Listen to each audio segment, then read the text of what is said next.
Selamat malam, Anda menyaksikan CNN Indonesia The World Tonight bersama saya Monica Konado dan inilah rangkuman berita yang terjadi sepanjang hari ini.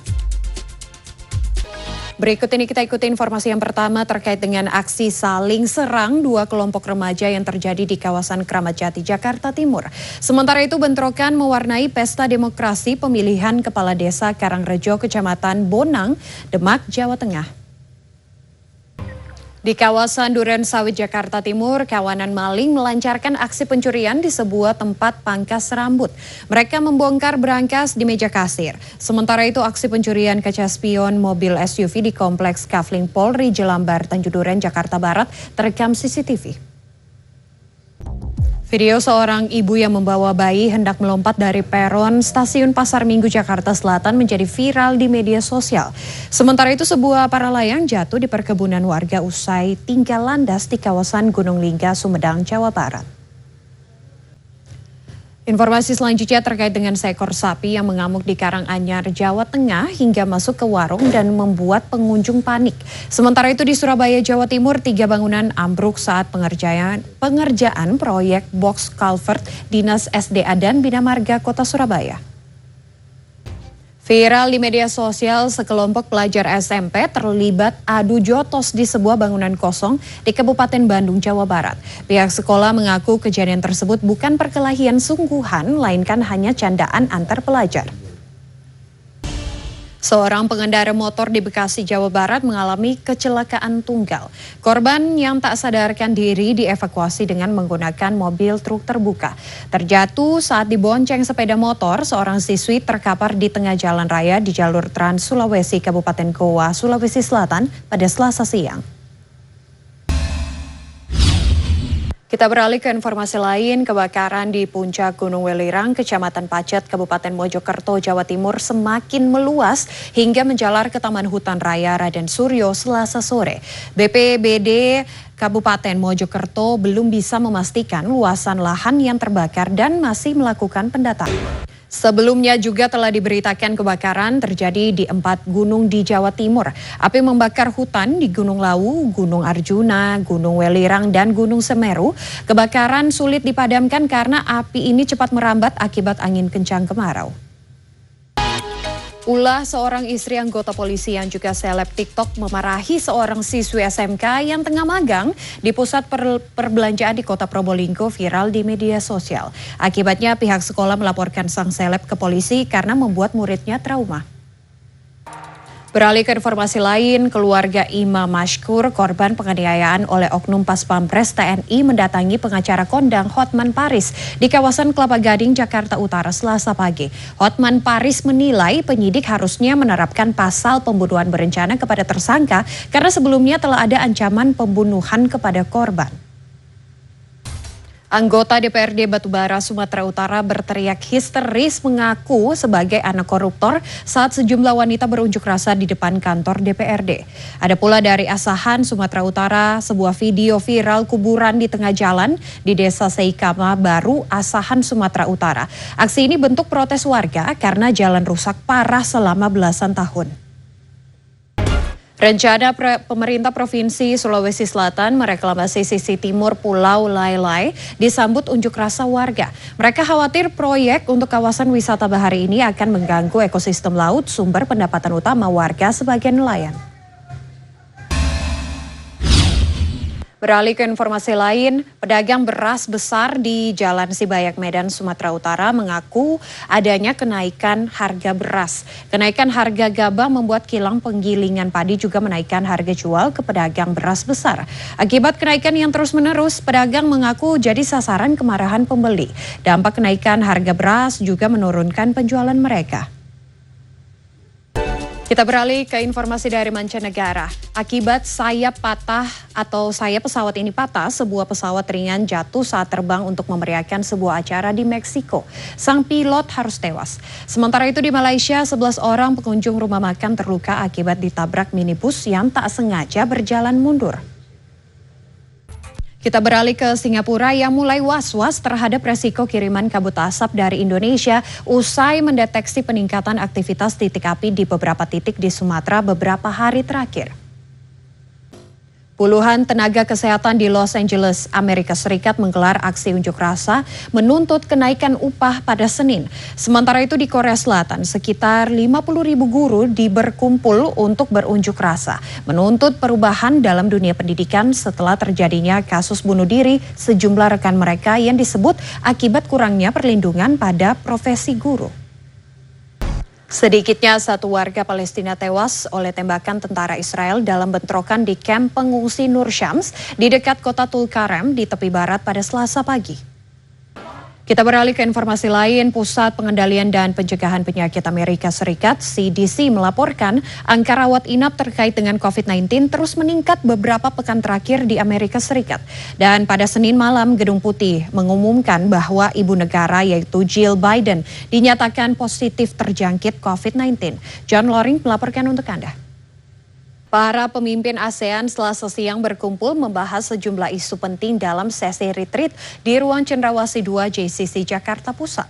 Salah satu isu yang dibahas adalah krisis politik Myanmar yang berkepanjangan tanpa tanda-tanda akan berakhir dalam waktu dekat ini.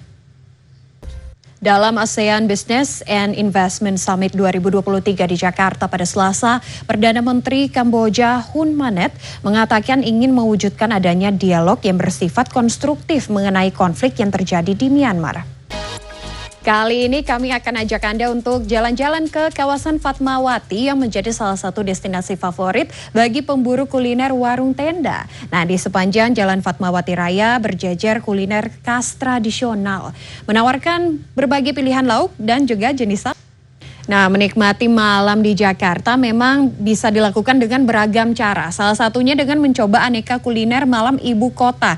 Nah, tadi kita sudah jalan-jalan ke kawasan Fatmawati. Kali ini kira-kira kuliner apa lagi yang enak disantap di malam hari di kawasan Fatmawati? Kita akan langsung tanyakan kepada Kita beralih ke informasi lain. Sebagai Selasa sore, tim Puslap 4 Mabes Polri melakukan olah TKP dan memeriksa 6 saksi pasca kebakaran yang melalap 8 kapal nelayan di Pelabuhan Nizam Zahman, Muara Buara, Jakarta Utara. Sementara itu di Kabupaten Tangerang, akibat korsleting, sebuah minimarket 2 lantai terbakar. Sempat terjadi ledakan dan membuat warga panik. Beralih ke Sulawesi Selatan, di mana 2 kakak beradik di Goa ditangkap polisi setelah buron selama 4 bulan dalam kasus pengeroyokan. Penangkapan berjalan alot lantaran keluarga tersangka mencoba menghalangi polisi. Seorang pengendara sepeda motor tewas akibat menabrak median jalan di Cawang, Jakarta Timur. Sementara di Jakarta Selatan, video seorang ibu membawa bayinya ditahan petugas karena hendak melompat dari peron stasiun Pasar Minggu jadi viral di media sosial. Selengkapnya dalam Kilas Metropolitan. Seorang warga yang mencoba mengadang sapi yang mengamuk terjatuh di seruduk sapi. Beruntung tak lama kemudian sapi berhasil dikendalikan sang pemilik. Hingga kini kebakaran hutan dan lahan masih terus melanda sejumlah kawasan di Jawa Timur. Berbagai upaya dilakukan pemerintah Provinsi Jawa Timur untuk mengatasi masalah ini. Sementara itu, tingkat pencemaran udara akibat asap kebakaran hutan dan juga lahan di Kota Jambi terus meningkat dan masuk dalam kategori tidak sehat. Namun masih banyak warga yang abai menggunakan masker. Mereka beralasan belum terbiasa pasca bebas dari COVID-19. Kita beralih ke informasi lain, sebuah SMP swasta di Kota Malang memperbolehkan siswanya membayar biaya sekolah dengan menggunakan minyak jelantah. Ini dilakukan sebagai solusi bagi siswa-siswi yang kurang mampu. Bocah berusia 5 tahun di Kecamatan Torgambak, Kabupaten Labuan Batu Selatan, Sumatera Utara harus menahan sakit bertahun-tahun akibat penyakit kulit yang ia derita. Sekitar 3 tahun terakhir, bocah laki-laki ini hanya dapat berbaring di ranjang seadanya. Orang tuanya hanya bekerja serabutan dan tidak memiliki biaya untuk mengobati sang anak ke rumah sakit. Ketua Umum Partai Kebangkitan Bangsa sekaligus bakal Cawapres Anies Baswedan, Muhaimin Iskandar batal hadir memenuhi panggilan pemeriksaan KPK hari ini. Caimin meminta pemeriksaan dijadwal ulang. Menteri Koordinator Politik Hukum dan Keamanan Mahfud MD menegaskan pemanggilan Muhaimin Iskandar atau Caimin oleh KPK adalah proses hukum biasa, bukan merupakan politisasi hukum. Menko Polhukam Mahfud MD menegaskan Caimin dipanggil KPK hanya untuk dimintai keterangan terkait kasus saat ia menjabat sebagai Menteri Tenaga Kerja dan Transmigrasi.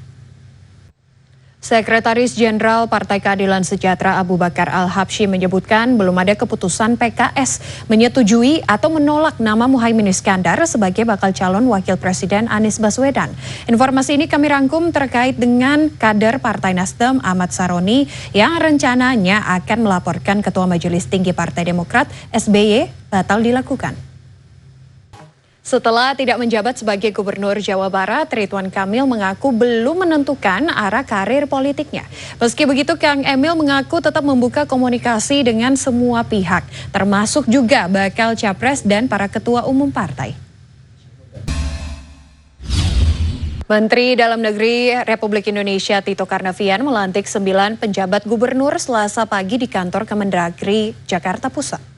Selasa pagi, Gubernur Jawa Barat Ridwan Kamil datang ke ruang kerjanya di Gedung Sate Bandung untuk mengemas barang-barang pribadinya. Gubernur Jawa Tengah Ganjar Pranowo memperbaiki sandal jepit seorang anak kecil di tengah sesak ribuan warga yang hadir dalam acara perpisahannya di Jalan Pahlawan, Kota Semarang pada Selasa siang.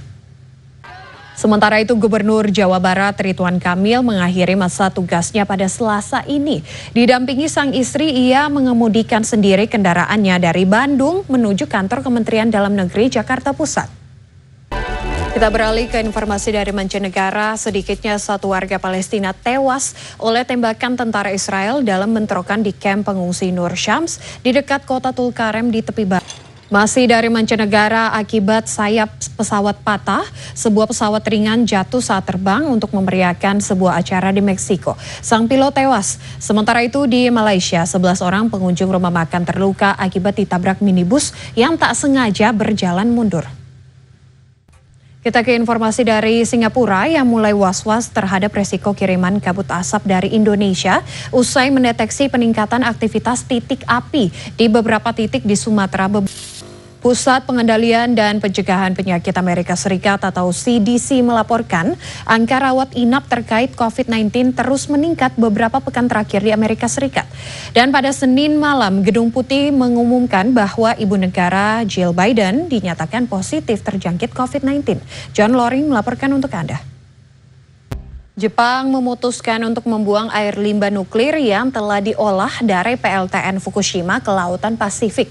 Koresponden CNN Ivan Watson melaporkan untuk Anda bagaimana reaksi keras Tiongkok hingga melarang impor seafood dari Jepang imbas pembuangan limbah nuklir tersebut. Para pemimpin ASEAN Selasa siang berkumpul membahas sejumlah isu penting dalam sesi retreat di Ruang Cendrawasih 2 JCC Jakarta Pusat. Salah satu isu yang dibahas adalah krisis politik Myanmar yang berkepanjangan tanpa adanya tanda-tanda akan berakhir dalam waktu dekat. Informasi olahraga yang pertama kali ini datang dari klub kaya Liga Arab Saudi yaitu Al Ittihad yang dilaporkan telah mengajukan tawaran fantastis kepada bintang Liverpool asal Mesir Mohamed Salah. Mantan bek tengah Real Madrid sekaligus kapten timnas Spanyol Sergio Ramos resmi kembali ke klub masa kecilnya Sevilla dengan status bebas transfer setelah kontraknya dengan Paris Saint-Germain tak diperpanjang pada akhir musim yang lalu. Bintang Timnas Indonesia Mark Klok menegaskan pentingnya laga FIFA Matchday Timnas Indonesia melawan Turkmenistan di Stadion Gelora Bung Tomo Surabaya Sabtu mendatang. Timnas basket Serbia sukses melangkah ke semifinal FIBA World Cup 2023. Tiket babak 4 besar didapat setelah Serbia mengalahkan Lituania pada babak perempat final. Petenis wanita Indonesia Aldila Suciadi yang berlaga di sektor ganda putri tersingkir pada babak 16 besar turnamen Grand Slam. Ajang balap MotoGP akan kembali diselenggarakan di Mandalika International Street Circuit pada Oktober 2023. Promotor penyelenggara berencana membuat sejumlah acara tambahan guna menambah kemeriahan di sela-sela balapan. Hari terakhir Kejurnas Motocross Castle Cup 2023, pembalap junior unjuk gigi di lintasan Jotosanur, Kabupaten Lamongan. Pembalap asal Malang menempati podium pertama kelas junior wanita mengalahkan sejumlah crosser yang diantaranya crosser asal Prancis.